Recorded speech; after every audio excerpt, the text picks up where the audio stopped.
if I ain't helping nobody, I feel like I'm wasting time. Fastball right out the gate. Yeah. Came in with a howdy and then went with the asset class.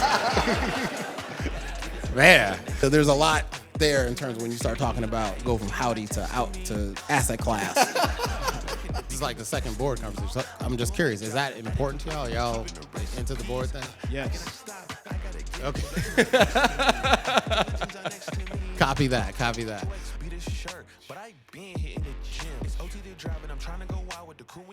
Well, welcome to another Breaking Bread iteration. We have the pleasure of spending time with Devin Johnson this evening. So get excited, get pumped. Give it up. Yeah. We just want to thank you guys for coming. I know there's a lot going on. It's March Madness, so just make sure you're not filling out your brackets while we're up here chatting with Devin. But for those of you who have been coming here, thank you for rocking with us. If you haven't, it's your first time. Breaking Bread is essentially a community where we interview really prominent, successful speakers from underrepresented backgrounds, just for you to get inspired, get to learn from a leader, so one day you can, be kind of where Devin or any of our speakers are. And I think we've been doing this for 2 years now. We've done a lot of really cool events with people all across the sports, media, entertainment, and technology industries. Just thank you for coming and breaking bread with us. If you don't know who I am, my name is Austin Josiah. I manage corporate strategy and growth at One Team Partners, the sports athlete licensing company. If you want to learn more, please ask, because it's really complicated to explain. But Justin here, he is a management consultant at McKinsey & Company, has a background working at places like Nike and Overtime. And then our third partner, who couldn't make it, he's in Chicago right now, but he also works in sports marketing at JP Morgan and also doubles as an NFL agent. And that's the Breaking Bread team. So, yeah. So today we're going to do something a little bit different. Usually we kind of have a nice intimate conversation, interview style, and we're still going to do that, a little bit of that, but we wanted to kind of open it up to you all to kind of be more engaged and be more part of the conversation. So Justin's going to ask a few questions, and then we're going to open it up to you to kind of do a Q&A session kind of in the middle of the conversation. So please get your questions ready now.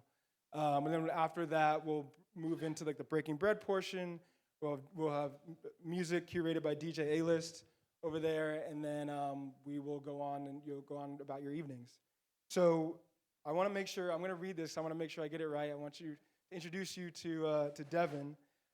So as former president of the Springhill Company, the media powerhouse founded by, you may have heard of him, LeBron James and Maverick Carter, Devin oversaw Uninterrupted, The Shop, and Robot, the NYC-based marketing consultancy. And under his leadership, the company built a $100 million plus brand partnerships business, produced Emmy-winning content from platforms like Netflix, Amazon Prime, and Max, and redefined athlete storytelling. If you've ever heard more than an athlete, that comes from Springhill Uninterrupted. So prior to Springhill, Devin has a background in finance, working at renowned consumer and media companies like Tribune Media and NBC Universal. And hailing from Chicago, Devin holds a bachelor's degree from University of Michigan's Ross School of Business. I know there's some Ross people in here. Go blue, go blue. And an MBA from Duke University's Fuqua School of Business. That whoop was real low. Represent. Yeah.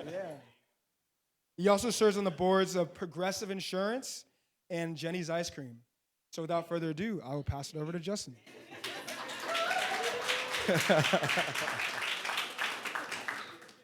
Thank you, Austin. And yes, I got to get some Jenny's ice cream now that we think about that. Easy to do. Easy. But Devin, before we started talking more about your career and sort of flip it over to the folks in the audience to sort of ask questions, how would you describe your personal mission or ethos? What sort of drives you outside of all this amazing work that you've done thus far? Well, first, thank you for having me. This is an amazing group, amazing crowd, amazing organization. So I'm really excited to be here. Love looking out in the crowd and seeing, such hungry faces and people that are out here, making things happen. I can tell there's a lot of energy in here and a lot of success, potential and current. So real simple. My ethos is about, how do I help people? How do I, pull folks along that need a little help? How do I create energy in which we can build from? Every company that I work for, everything I've done, I've always been about, and almost to my detriment a little bit, about being more focused on how do I pull people up versus looking up and how do I be the people above me. So when it comes to ethos, it's like if I ain't helping nobody, I feel like I'm wasting time. I love that. So you've sort of built this career at the intersection of culture, business, and media. But you grew up in Chicago. Did you sort of always see yourself in this lane? And how did your upbringing and early experiences shape sort of your approach to leadership today?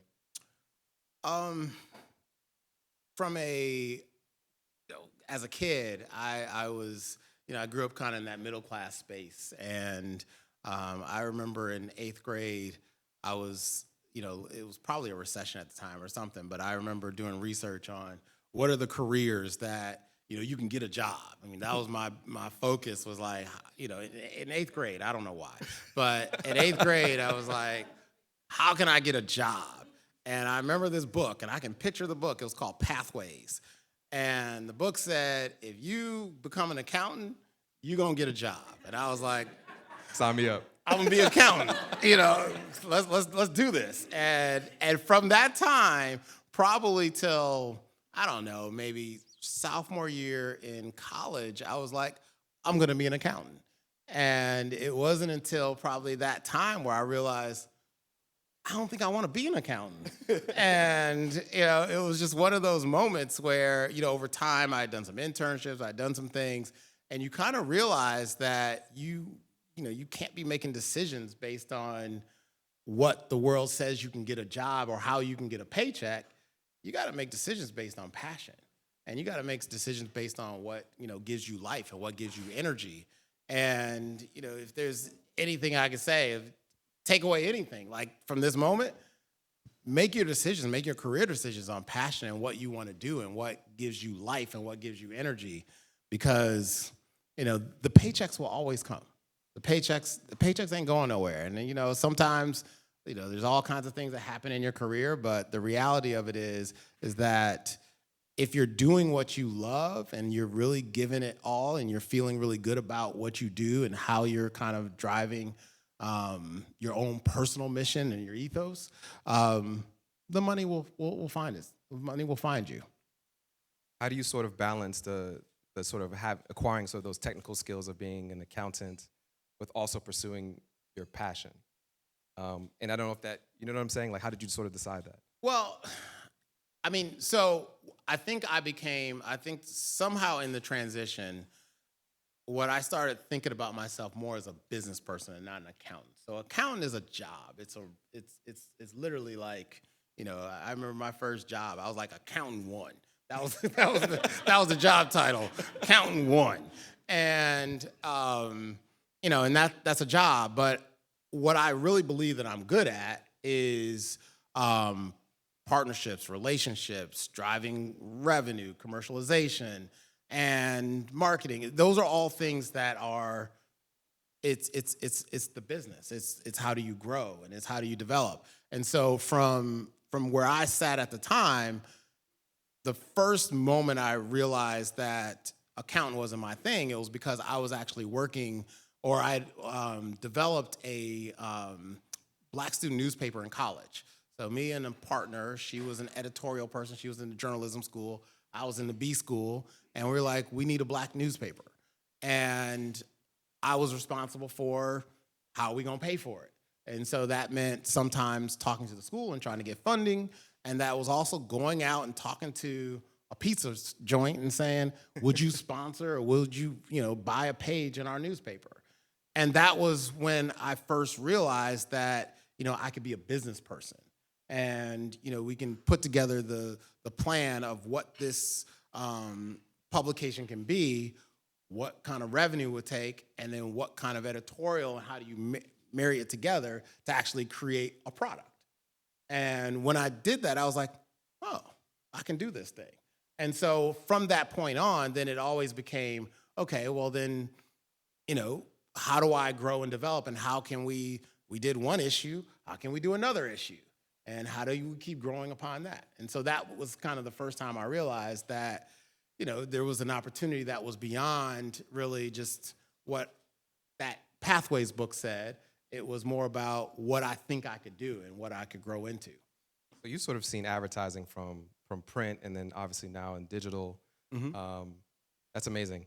I'm curious from your perspective, sort of like, how did you know that newspaper was sort of the hill to climb? You actually mentioned sort of the need in the market for it.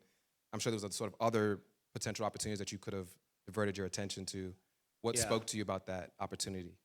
I think I grew up in a time where there were like a table like this would have a magazine on it. It would have 2 or 3 magazines on it. And those magazines would be called Essence. Those magazines would be called Ebony, Jet Beauty of the Week, all of the things. I grew up on all of that stuff. And so when I got to Michigan, I realized that there was a Michigan Daily. There was the publication that was distributed every day to the broad masses of the entire student body, but there wasn't anyone talking about what was happening as a Black student on campus. And so that is that first identification. Like I wouldn't say at the time that I was being strategic and I knew there was a need and we were 7% of the population and we could grow. I wouldn't say any of that. It was just that those stories weren't being told. And that was a time where, all kinds of things were happening in a Black student's life on a predominantly white campus.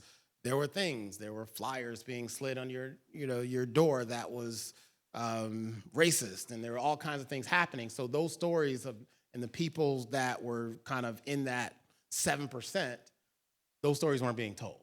And then so me and my partner Chastity, we felt like that was an opportunity. Amazing.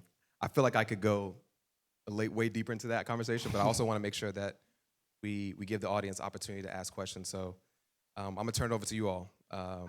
Who has a question?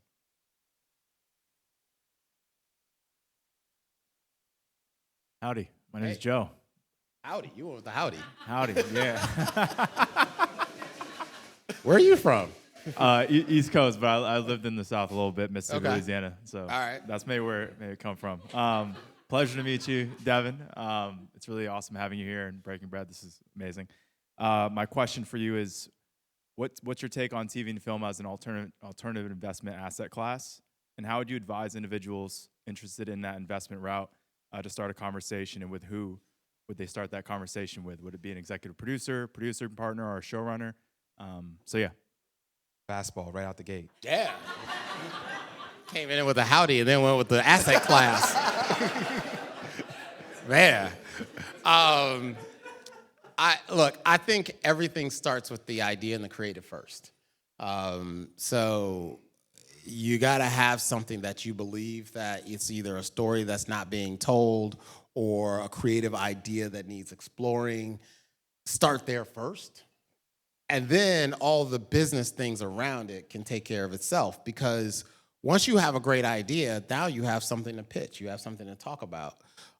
So when you talk about the different mediums or media, TV and film are really interesting right now because you have maybe 4 or 5 gatekeepers out there.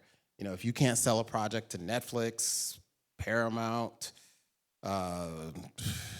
Amazon, Hulu, Disney, et cetera, you're kind of in a space of now what? So the real question is, can you aggregate an audience? So do you have an idea that maybe has audience that comes with it?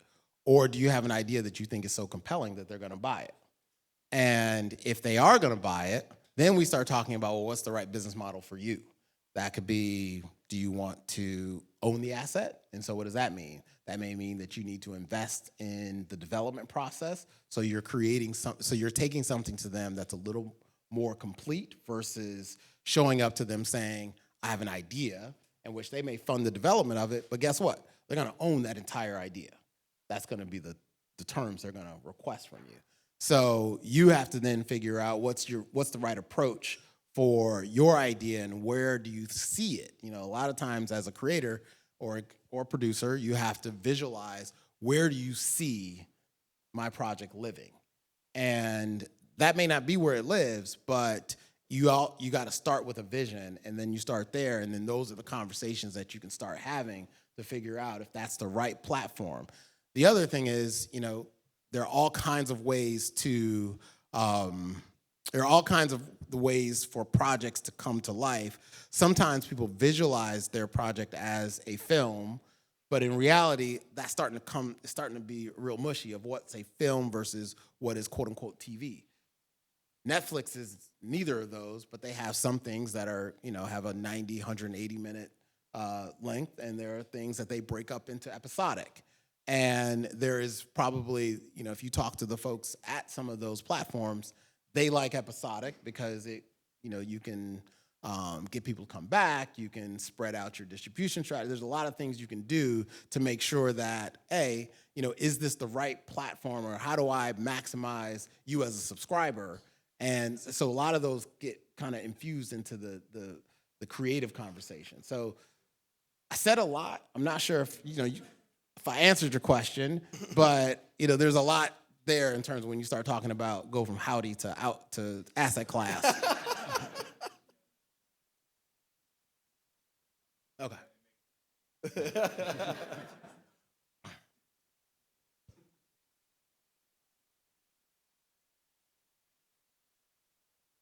You have to say your name and where you're from. Leslie Current, Houston. How did your role as a president of Springhill Company influence your career and personal growth? How did my role as Springhill's president influence my future growth? Well, the future. So I just left, so I've been personal growth. Okay, no, it's cool. It's cool. So I might have done that to you actually. You might have said personal. I heard future. Probably one of the best jobs I ever had in my life. And I was able to work with amazing people. Some of them are here. Some of the folks from Springhill. I see them all nodding their heads. And I think from where I sat, it was the first time I was able to really kind of help influence people's careers. I could hire folks. I could hire folks that look like me. I could do all the things that when I worked for an NBC Universal and some of the other places I worked for, that was harder to do. And so having the ability to, create amazing things. So when you think about all the things that Springhill created from the movies that we did to some of the short form content to the IP like Uninterrupted to the shop, the show on HBO, all of those things were probably some of the best things I was able to be a part of. And so from a personal standpoint, it really gave me the confidence to know that I could do more, that I could really influence people's careers. I could tell them about things that I've experienced and try to steer people in the right way. So it was probably the best thing that ever happened to me. And, we'll probably talk about how that happened. But, from a black dude that came from Chicago that had no ambitions to coming to LA and to be, I think at one point, Springhill was called the most innovative company. Was that one of the things? I forgot. It was something. It was something. We'll take it. Yeah, we'll go with that. We'll go with that. One of the most innovative companies, by some magazine. That's a lot, right? And so, I was able to, win an Emmy. I didn't see that. I have a picture of my mom, holding an Emmy. Those are things that when you start talking about, your own personal growth, you don't see that coming. That wasn't on the bingo card. So yeah, it was a great 9 years for me, and enjoyed 99.9% of it. Anyone on this side? Oh, they got 2, 3. Oh. Hi, I'm Christiane, and I'm from Houston, but I live here, and I love it. Wait, Christian? Yeah. Yeah. Oh, okay. Because What? your husband was talking about you in another room. So Oh, that's funny. That's funny. Okay, I would love to understand. Like, I and a lot of people here would love to be on boards one day, and you're on two of them at the same time, which is amazing in two, diametrically opposite industries. So I'd love to understand, like, the process of your selection and getting on those boards. How has your experience been? And then I know you said your ethos was, about helping people. So, like, are you able to do that through these boards? yeah. So the origin story for my board work started in Harlem. So my wife and I had just had a baby in Harlem, and a lot of the folks in Harlem were sending their kids to schools and stuff outside of Harlem. And it was really troubling to me because I was like, I just had this baby. She's a cute little baby, and she needs education. She wants to do artsy things. Actually, the funny thing is, I didn't know she would be an artist, and now she's an artist. And so the first board I joined was Harlem School of the Arts. And it was all on the premise of how can we help an institution like Harlem School of the Arts, which I think had been around for like 60, 70 years and had just shut down and had gotten some money from Herb Alpert, the guy from A&M Music, and they had made a donation. And so the board had turned over 100%. And so there was a new board. And so I was on the new board, trying to figure out how we're going to grow this organization. It was a nonprofit. And so I did that because I was following a passion. I was following, something that, it's funny, I'm connecting a dot that I never connected, which is my daughter is like all about performing arts. And we literally did that with the idea of, how do we make sure that that school exists for kids in Harlem for years and years to come? And it's thriving now, it's back, it's where it needs to be. But the reality of it is at the time, I did that and I joined a charter school board, Democracy Prep. And I did that all just I wanted to help. I didn't know how I could help. I just wanted to help. And so when you fast forward maybe 15 years or so, I had no idea that experience would then lead to being on a Fortune 100 board. But that was when I had my interview, when I was talking to the CEO of Progressive Insurance, which is a $70 billion company. We were talking about Harlem School of the Arts. We were talking about USA Taekwondo. We were talking about things that I was doing just because I was passionate and interested in it. So for everybody that thinks like there's all this, paths and, you can set it up and say, oh, I want to be on a board one day and this is the path to do it. I had no clue. Just following a passion. And so fast forward now to your question of, well, is that helpful now?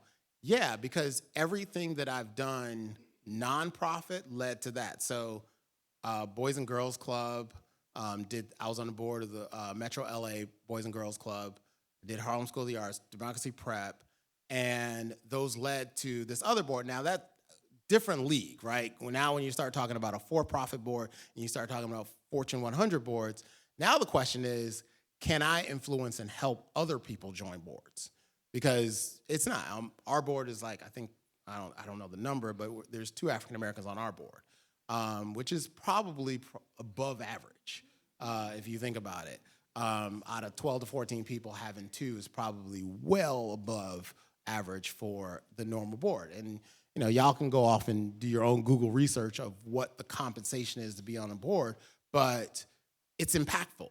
And for, if I can help someone else figure out that path and, make a recommendation, or if I get a call that I pass on to someone else, now I'm doing the job. And we're back to the question number 1 of what's your ethos? Am I helping people? Am I lifting as I climb? That's the whole thing. How does, for folks who are in the room, I'm not sure when you joined the board for Harlem School of Arts, but for folks here who are sort of emerging leaders, how do they sort of set themselves up in the best position to get on boards? So that's a really good question. I was probably, let me see, we're talking I was probably around 30 when I joined that board, 30, 31. Maybe a little Where were you at this point in your career? I was at NBC Universal and probably director level or VP level, director, VP, something like that. Go back to the question.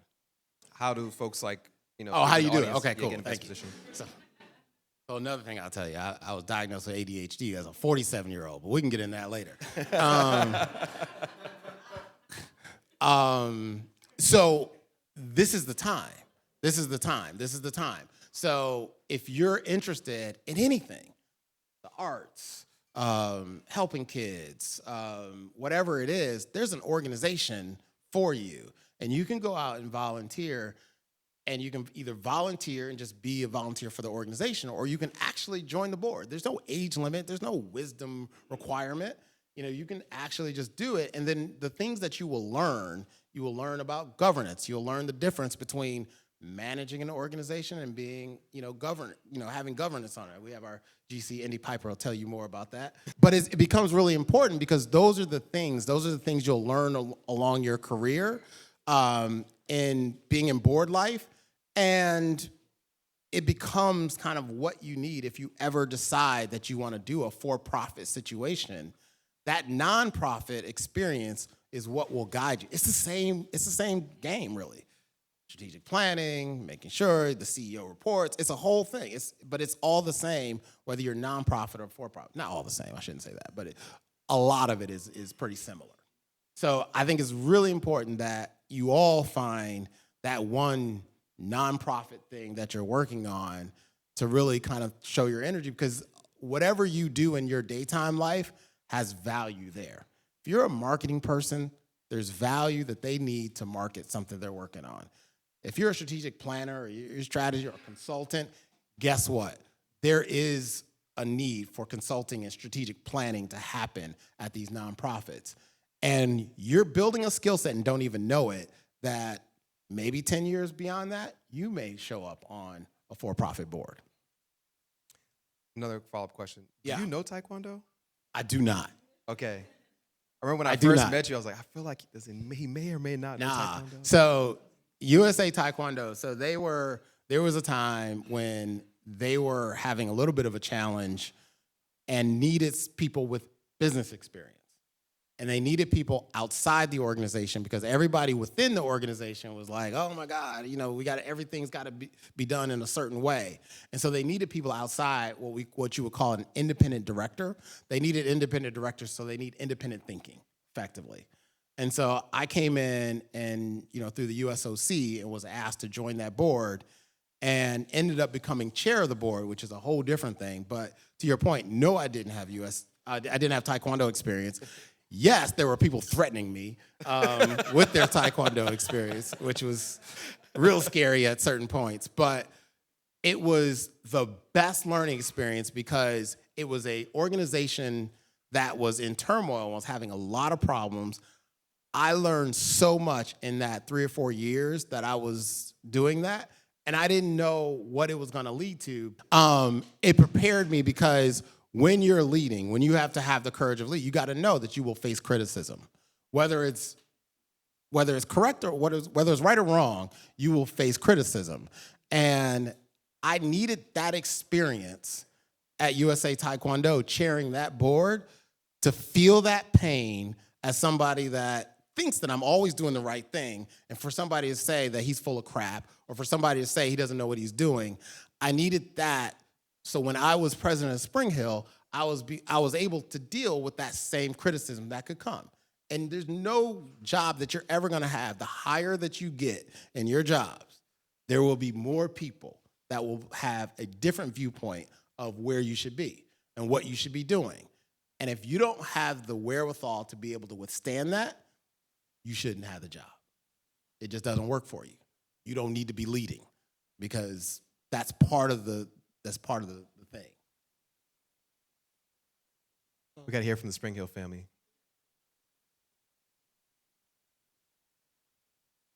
So, Devin, do you miss us? Is that Naomi? This is Naomi. Girl. My question was, so, Devin, do you miss us? Ish.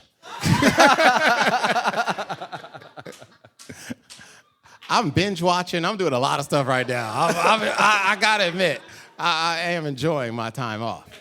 What do you watch these days? Oh man, I watched Paradise. Ooh, I'm on episode 2. That's a good show. That's a good show. That was really good. I watched 0 Day. Is that what it's called? Day Zero? Zero Day. Was that Robert De Niro? That. My daughter is a huge fan of The Rookie for some unknown reason. Is Rookie good? Y'all love it? Oh, okay, so she's not crazy. All right, so she got me watching Rookie. She wants me to catch up to her. She's on season 7, so we got a lot to do. But yeah, so I'm binge watching. I'm doing all the things. Dope. Uh, Oh, okay, go ahead. what's up, DJ? Hey, what's up, Kenny? What's going on, brother? Where you from, Kenny? Oh, I'm from Akron, Ohio. Nice to meet y'all. Nice to meet you. What sacrifices along the way did you make that you weren't necessarily cool with making, that you made that ended up allowing you to get to where you are today? Thank you, Kenny. Did y'all hear that like amen corner? I know. They were like, Kenny did. He asked a good question. Did y'all hear the question? Y'all good? I think the biggest sacrifice is always time, right? It's the only precious resource that you can never get back. You'll always be able to make more money, different money. There were definitely weeks away from my family, traveled a fair bit. And, it is the sacrifice. It is the sacrifice of when you're building a career, there are things that you give up. And I certainly gave up family time. I don't think to an egregious way like that I was an absentee parent, but you definitely give up more time than you probably want to. And you miss things, and you're not a part of things that you'd want to be. So I would say that's probably the biggest thing is the time. I think from a career perspective, we talked about it, I think, on our little pre-conversation. One of the biggest challenges in everybody's career is trying to figure out, do you stay too long a certain place, or did you, not stay long enough? And so I've had those moments also where I kind of, will always wonder oh, I got 4 or 5 calls. Springhill was, we was, white hot, and so I would get lots of calls of, come work here, come work there. And you often wonder, was that the right thing that I said no to? And I'll never know. I am 100% happy and satisfied with how my career has gone. But you'll always have that in the back of your mind when you talk about sacrifice of, were there other things that you should have been spending your time? I had to quit volunteering. So I was on the Boys and Girls Club board. I had to quit because, the demands of the job that I was on, that I was doing, did not really allow for me to do 2 for-profit boards, a nonprofit board, and work a full-time job, and try to be a parent, and maybe try to be a husband in the middle of all that. So something had to give.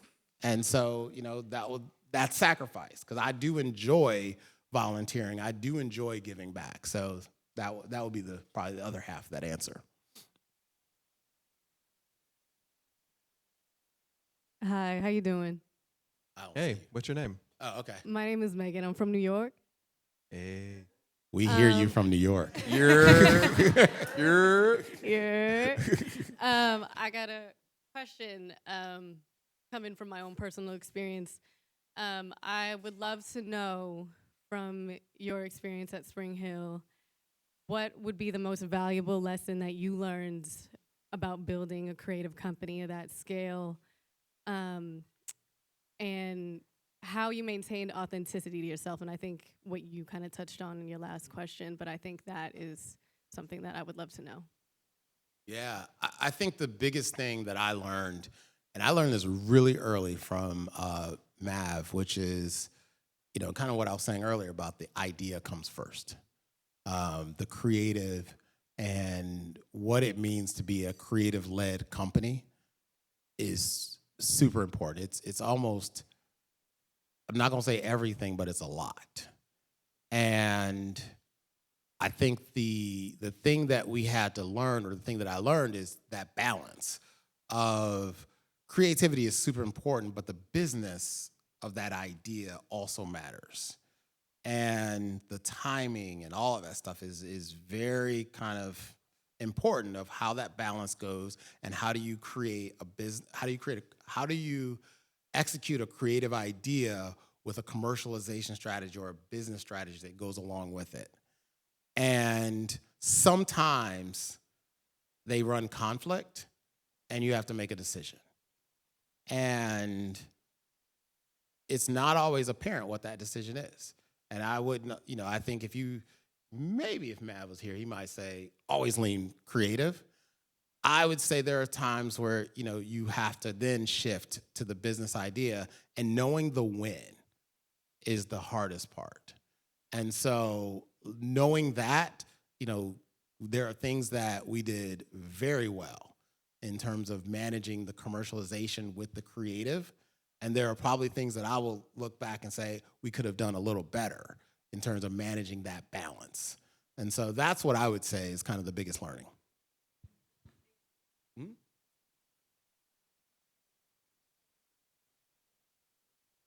Keep skipping you, fam.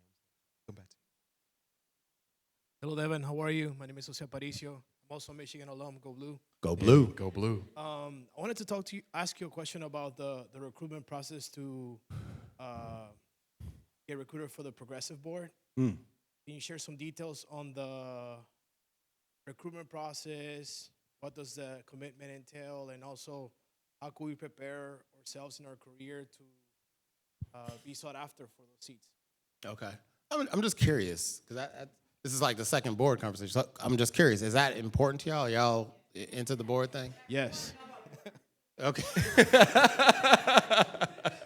Copy that. So the recruitment process is driven by you. There is not a recruitment process that I think is very established. There are headhunters that work in the space, but as we all know, if anybody's ever talked to a headhunter, it's don't call me, we'll call you. That's the recruitment vibe. Are there recruiters here? I don't want to offend anyone. But that's generally the recruitment vibe. Like, so if they have something, then they'll call you. I can tell you my journey was I somehow in the last, 10 years or so, realized, wow, this is an opportunity and folks get paid and there's such a learning experience that goes along with it. How do I get into it? And like anything, I think the best way to ever express kind of you're interested in something is to just talk to a lot of people. You gotta let people know that you're interested in it, and you gotta let people know that do that. So every board, public company board, has is listed publicly. It's either in their 10Ks, it's online, it's on their websites. Every public company, you can find out who's on their board. And so if you have the wherewithal to go out and meet these folks, or if you find out that you're connected to one, you talk to them and you ask them, how did you get there? Or what was your life like? How did you get to that spot?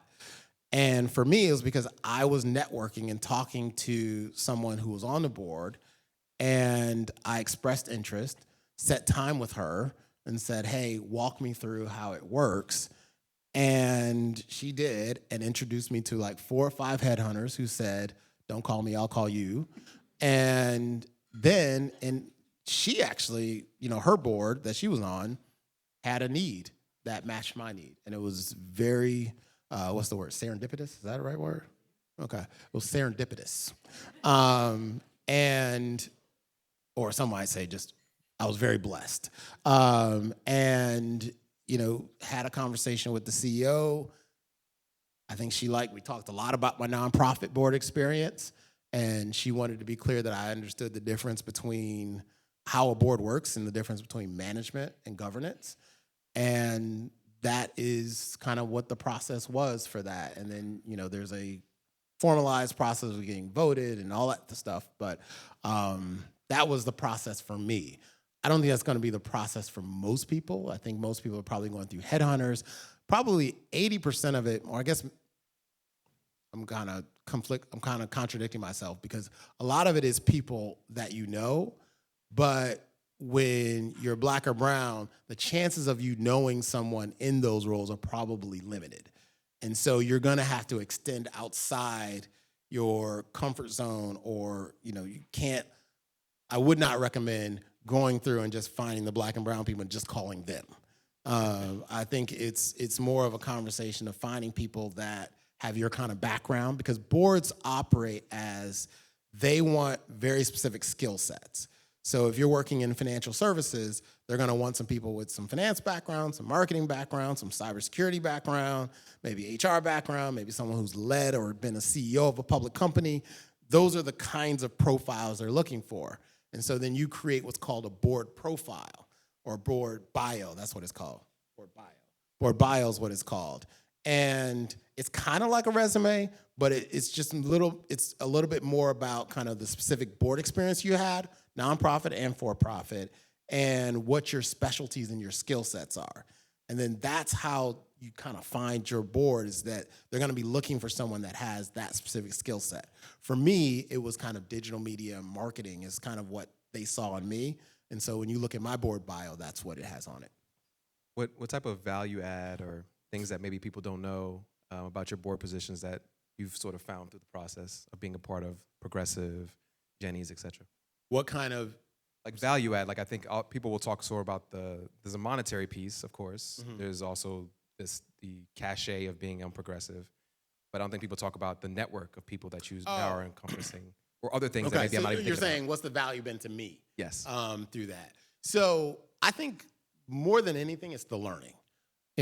I'm probably the oldest person in this room, but I'm the youngest person on the board. And so through that, I'm learning from people that have 20 years more experience than me, if you can imagine that.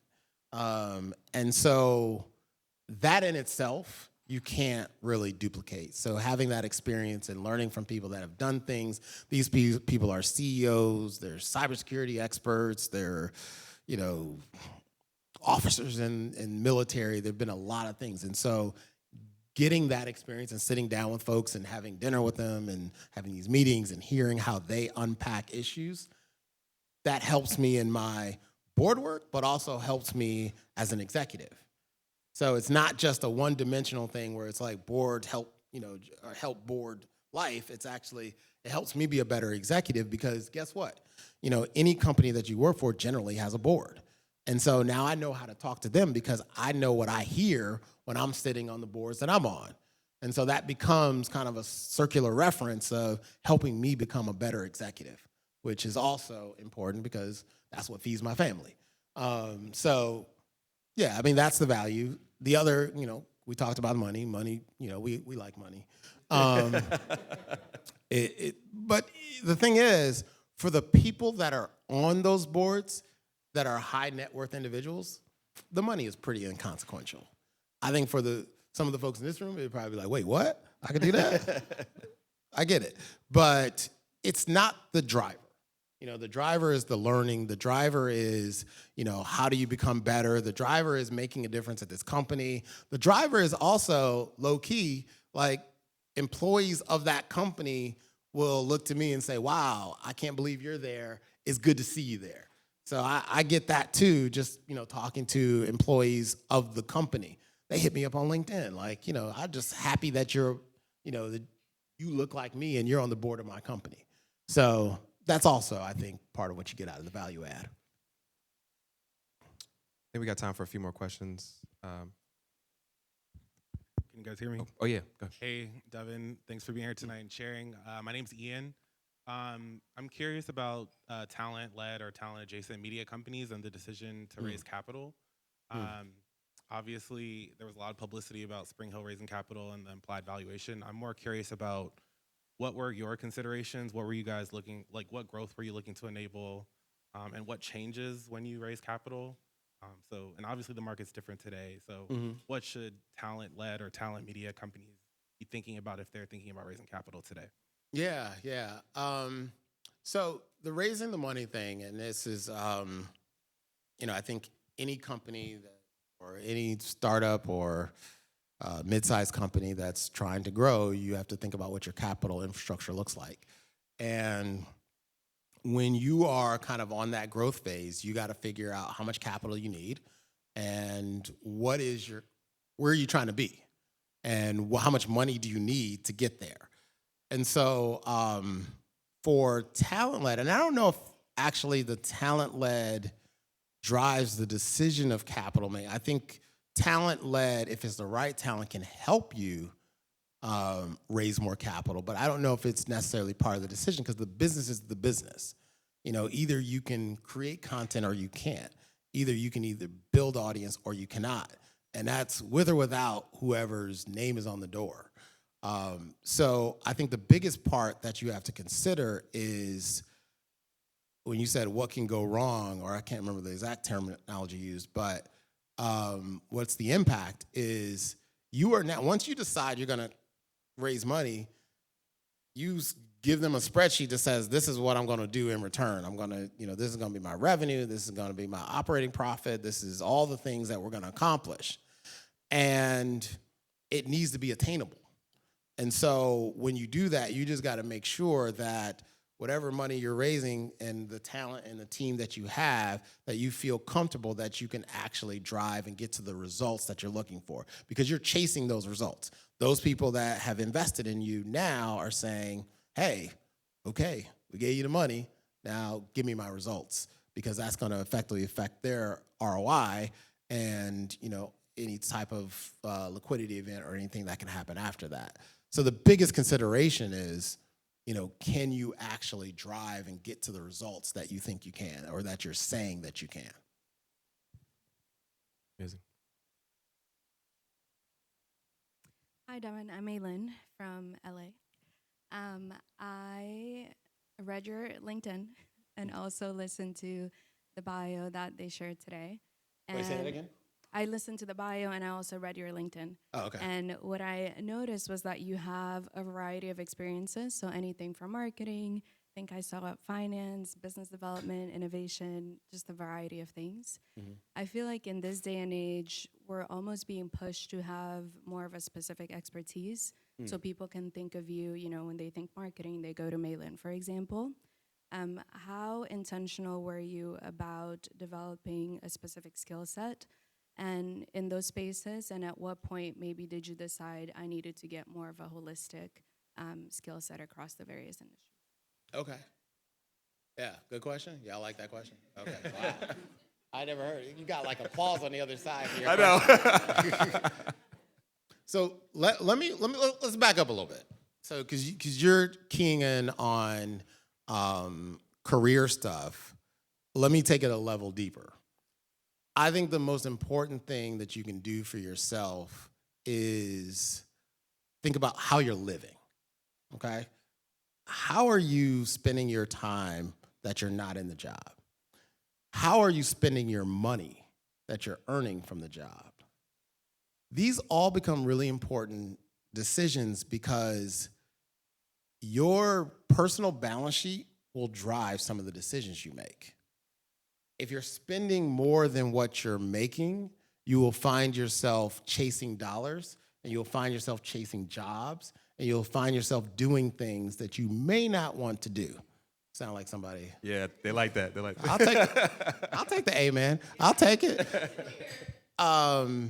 So I'll get to your question, but I just think there's a layer below it that I think is super important for people to understand, is that the life that you're living outside of your career impacts your career probably more than most people think. And I know from my own life that there have been times when I was in a really good financial decision, I was more of a clear thinker. And if my relationships were intact, And I say, shout out to my wife. If we in a good space and my money's right, I'm better at work, right? So I think there's a lot to be said about what you're doing outside of the office and outside of your job that has a huge spillover effect to the decisions you make on the job, to the decisions you make, to the jobs that you take, to how you spend your time, how you show up at work. All those things matter. Now, getting back to what you asked, I was not intentional. I thought I was being intentional, but I was not being intentional. And what I mean by that was I thought my career would be very linear. I thought I would take this job, would lead to this job, that would lead to that job, and bam, success. If you talk to my friend, Robert Williams, still in Chicago, my dude, we had lots of conversations as young men about if I can make $100,000. Now I'm older than y'all, so $100,000 went much further. But the goal was if I can make 6 figures, you couldn't tell me nothing. That was gonna be it. I was gonna retire at $101,000. That's what I believed. And I think as time went by, we both started, but I started to realize that the career and what's most important and how I spend my time and how I think about my life and the career choices that I made are not necessarily, you can't predict your future success based on where you are right now. And I thought that you could. I thought when I was accountant 1, I thought accountant 2 was right around the corner. And if I could keep on those paths, I thought I was just going to just be rolling. And if you look at my career, you said you looked at my LinkedIn. I graduated from college, did a finance career, went to work for a local media company. The life stuff's not on the LinkedIn. So in the middle of that, I went from Tribune, I got married. And my wife got a job. I was in Chicago, and my wife got a job in New York. So then I had to get a job in New York. And so that actually became NBC Universal, which was a very important job for my career. Like now in retrospect, I didn't know at the time, but in retrospect, that was a really important pivot point. But then, as back to life and career, my wife didn't like New York anymore. My wife picked up and moved to Chicago and said, I'll see you when you get here. And in that moment, I realized that I had to do something different. And quite honestly, if you know media, we sports media technology, is that what it says up there? Yes, sir. Chicago is not a hotbed for media, maybe not so much for technology or sports.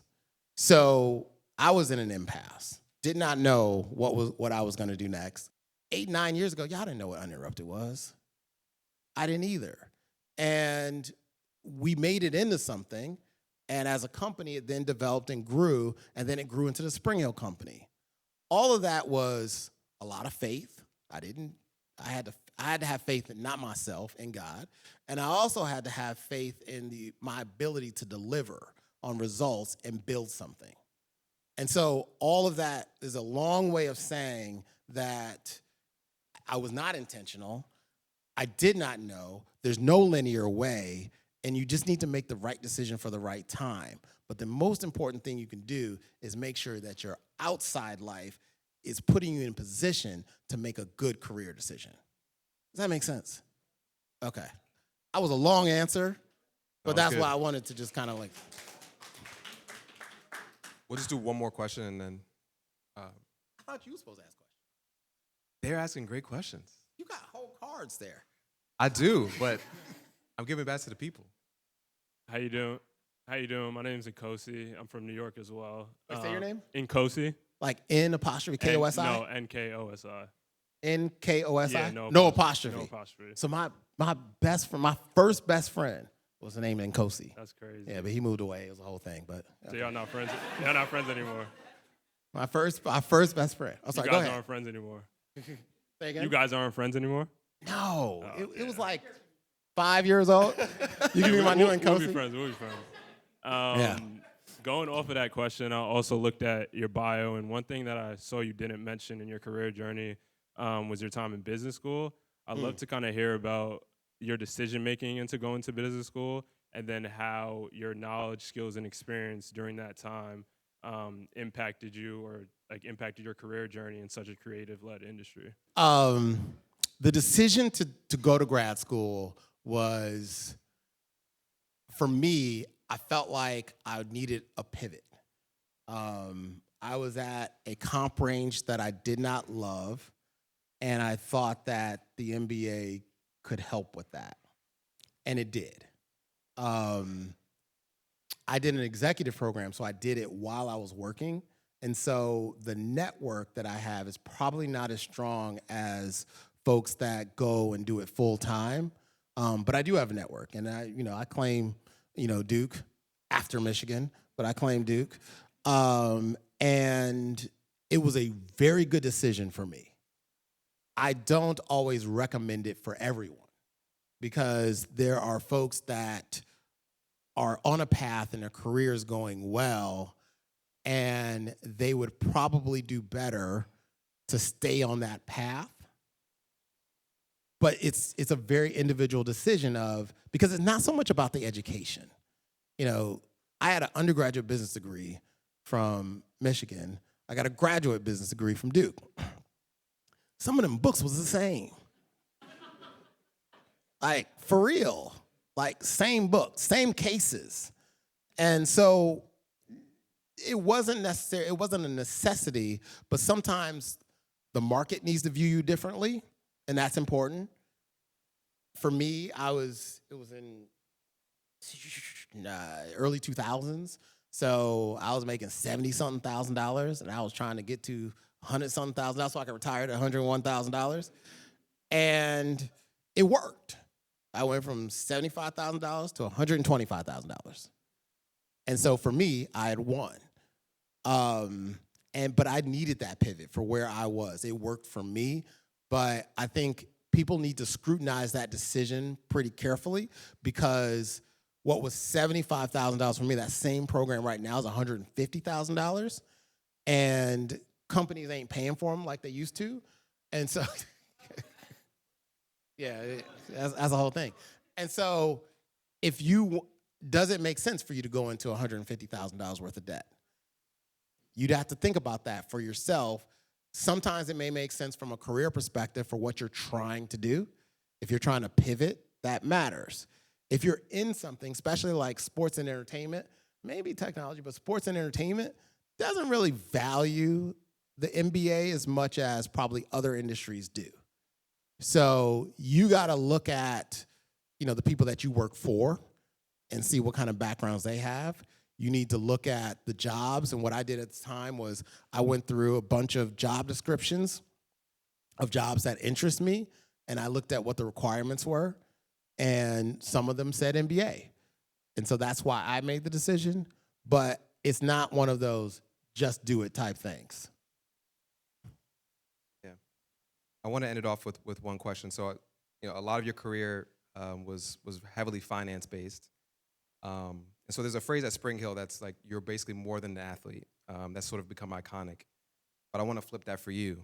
How did you embrace being more than a finance guy? And how did that mindset sort of shape how you build teams and empower talent across your company? So I almost wore my more than a finance guy hoodie. I almost wore it, and that would have been like real perfect. It would have been. How does it affect and shape The teams that you built. the team that I built? Look, Springhill has an amazing team, and I would love to say that I did it. But there are so many people, and we're such a good leadership team that kind of created an opportunity to build what you guys saw and witnessed. And I get stopped a lot. People are like, oh my God, Springhill's killing it. Springhill's killing it. I think for the people that are in the company, we like that Popeyes meme with that woman in the back of the restaurant, like looking tired. That's how we feel. But from the outside, it's, the crispy chicken sandwich that y'all all love. And I think that, we bet on our people. Like, I bet on my team. Anybody knows, like, Joe's my assistant. I bet on Joe. Like, that whatever needed to be happen and wherever I needed to be, I believe that I would be there. I place that faith in her. And that is the same across the entire company. When we go off and we create a documentary or a follow doc like Starting Five on Netflix, there is a team that's on that, and we believe in that team that they're going to do it.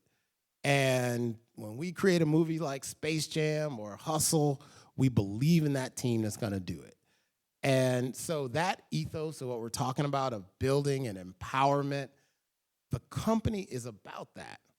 That wasn't lip service. That wasn't a catchy, saying that we thought. The more than was always super important because LeBron bet on Mav bet on me and other people, and I bet on people on my team. And I believed every time when the assignment went out that they would understand the assignment and that they would get it done. And they did. And so part of that is we bet on people that not other companies would. We were 70% people of color-ish. That's amazing. 70%. We were 50-50 male-female. And that was even when we were kind of just sports. That wasn't happening in sports businesses.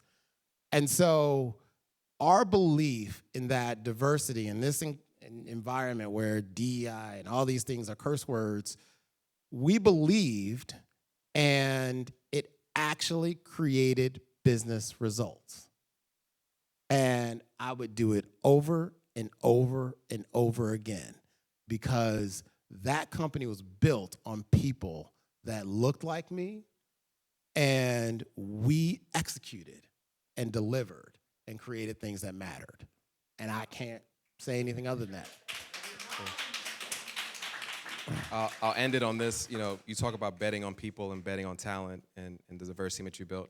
How does it feel to sort of have a lot of your your colleagues and folks that you've mentored along the way to be here this evening and support you?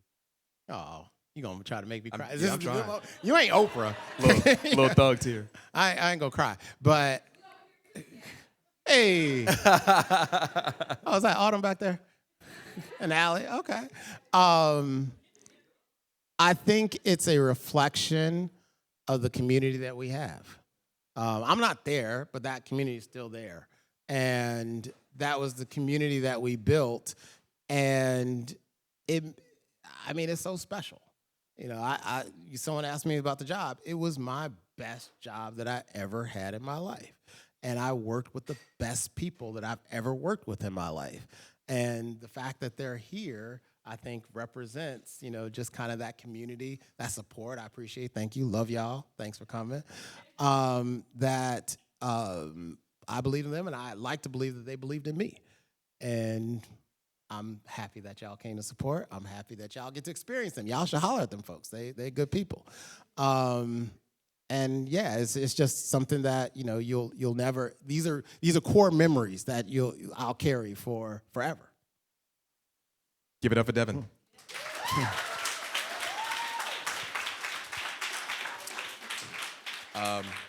So I would be remiss if I didn't say a few thank yous. First, obviously, to Devin, thank you so much for giving so much of your time after, I know obviously you're binging and this is time that you are. I have time now. But seriously, we appreciate you spending some time with us and really engaging. For folks that didn't know, actually Austin mentioned this, but it was actually Devin's idea to sort of flip it and give you guys more of an opportunity to ask questions. And so we appreciate y'all leaning in and asking questions and really thoughtful ones. I think it sort of helps build the community that we're hoping to build here. Special shout out to Johanna. The countless emails and text messages. We really appreciate you coordinating and making this happen. To the Springhill family, current and past. I don't see Malcolm and Jackson Newsmith, but a lot of you folks, especially y'all for like championing us in rooms that we're not in. Thank y'all so much for all that y'all done.